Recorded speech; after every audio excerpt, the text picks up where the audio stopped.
Hulikam ang pagsagi ng isang pickup sa mag-amang sakay na motorsiklo sa Pasay. Ang driver ng pickup hinabol at sinubukang kausapin ng rider pero tumakas ito.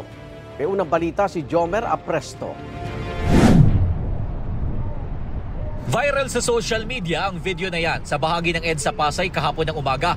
Hindi huminto ang puting pickup matapos nitong masagi ang motorcycle rider na may angkas na batang estudyante. Pilit nilang hinabol ang pickup hanggang sa naabutan nila ito malapit sa kanto ng service road matapos siyang maipit sa mga jeep. Ibinalandra na ng rider ang kanyang motor sa harapan ng pickup. Makikita sa video na pilit sinusubukang tumakas ng pickup. Lumapit ang rider sa driver's side ng pickup para komprontahin ang nagmamaneho ng sasakyan. Bahagyang itinabi ng rider ang kanyang motor. Doon na nakatsyempo ang driver ng pickup para makatakas. Lumiko ito ng Rojas Boulevard papunta sa Maynila. Ayon sa pulisya, magtatay ang magkaangkas at papunta sana ng paaralan. Sinubukan pa raw nilang humingi ng tulong sa mga traffic enforcer pero wala pa raw nagbabantay noong mga oras na yon.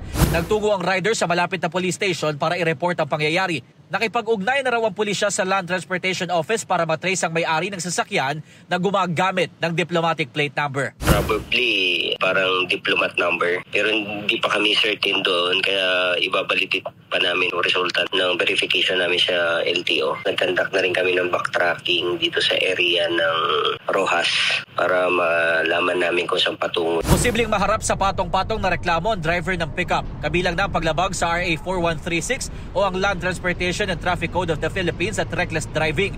Susulat din daw ang pulisya sa LTO para masuspindi ang lisensya ng driver na nagmamaneho ng pickup. Sinubukan ng GMA Integrated News na hinga ng pahayag ang LTO pero wala pa silang tugon sa mga oras na ito.